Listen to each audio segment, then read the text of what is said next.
Hi, my name is Mary, and my backstory is I've been studying martial arts since I was 16 years old, so for quite some time, at least well over 10 years, and I absolutely love it, and it's impacted my life in more ways than I can describe, honestly. So yeah. I also study I've done other sports or done other things like yoga. I love yoga. I've been doing it for a long time.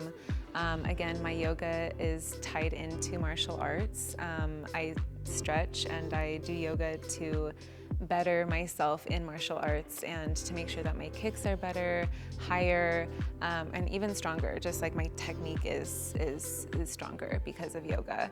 And then I've also done ballet. So I've studied ballet for a long time, at least 6 years, and I absolutely love that too. But again, they're all connected. Martial arts, ballet, yoga, they all go hand in hand and help each other. And my martial arts is better because of my dance experience, my yoga, and my yoga is better because of everything, and so on and so forth. So before I was doing martial arts, I was a student, honestly. I grew up doing martial arts. So I, I studied and I learned when I was very young. I was still in high school, and I continued through college and well into my first big girl job and everything. And I'm even a married woman now, and I've grown up with martial arts in my life, with this dojo, with my teachers, my sensei, Miss Pinpin and Mr. Green, and it means a lot to me. It's very sentimental to me. So there's a lot that goes into it, I guess. Again, sorry, rambling. I'm going to different places just because it's nostalgic. It's really special. It's even like being here. It's kind of trippy. Like my whole life kind of flashes before my eyes because I see that 16-year-old girl and how much she's grown in that time. So there were definitely a lot of obstacles when it came to my martial arts journey. And I'm laughing at it now because you just have to laugh, but it's also, back then it seemed like such a big deal, and I'm really glad that I pushed myself further, that I didn't stop, because I really would have regretted it. I really would have, if I were here right now and I weren't where I was at in martial arts, I would be really disappointed. I wouldn't say that martial arts, that doing it was my idea. My brother got into it, and then my mom got into it, and then because they were into it, I was sort of pulled into it. But my mother and I were the ones that stayed, and we pushed through it. It was so hard. It was not easy. There were a lot of tears. There were a lot of, whether it was in the dojo or outside the dojo, even testing. I mean, I'm like shaking almost just like thinking about the testing. The last test for black belt was brutal, but it was so worth it. And in my growth, my spiritual growth, my mental, physical growth, everything, I am so glad that I did that. And I have no regrets. And every single day I tell people, I'm like, you should do martial arts. And yes, it is hard. Yes, it does suck sometimes. But I guess to embrace the suck, you know what I mean? And it's so worth it. and it helps your life in so many more ways than you can possibly imagine. Well, to train for black belt, first it's years of training, honestly, in order to get to black belt. And how fast you go through that is up to you. Some people go through it really fast in a couple years, 2-3 years. Other people, sometimes it takes longer, 5 to 10 years. For me, it definitely took longer, but just because I was doing school and other things in the meantime.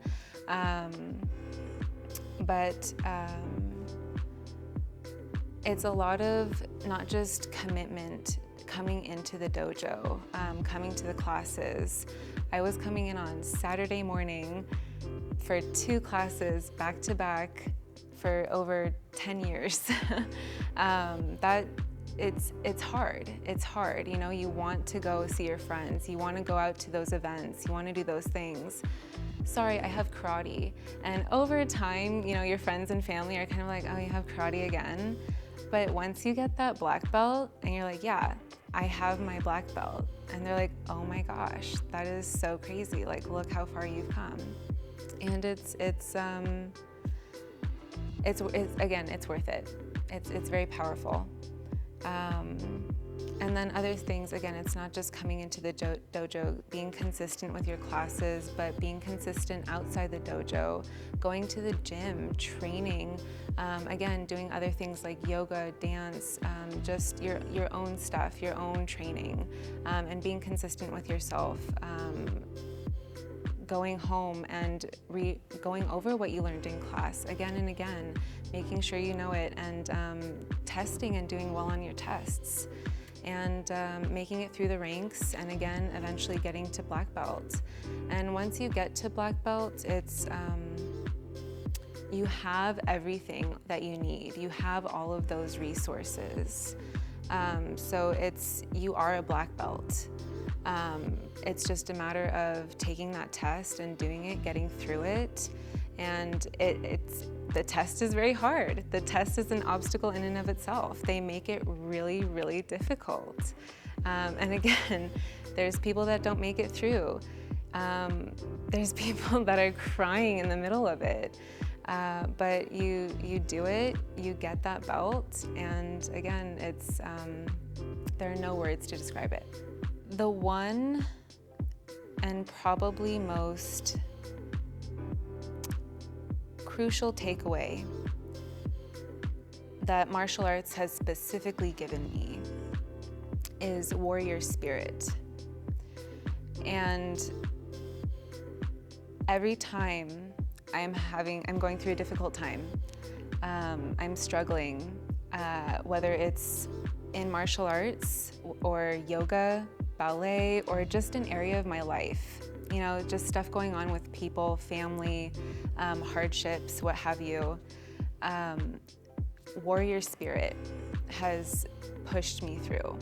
And every time I just think, warrior spirit, you've got your black belt, you did that, you can do anything, and just push through.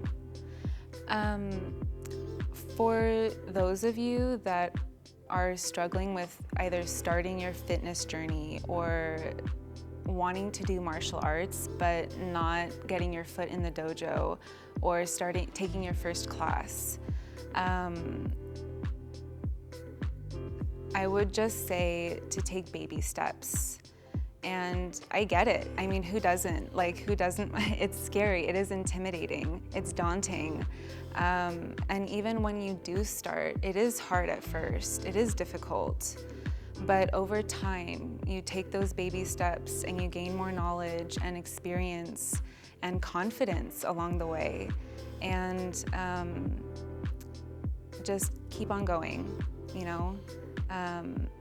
Don't worry about other people. Don't think about where other people are at, like, oh gosh, that person has their black belt. They started the same way you did, scared and taking baby steps little by little, but the only difference was that they kept going. So just keep going, don't be afraid. So during my self-defense journey, I've used a lot of different products.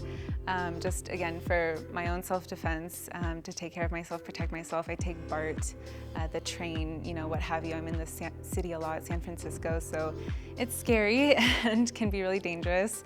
And some things that I like to use are pepper spray, mainly because it keeps distance between you and your opponent. So you're able to spray and again, keep that distance while you run away.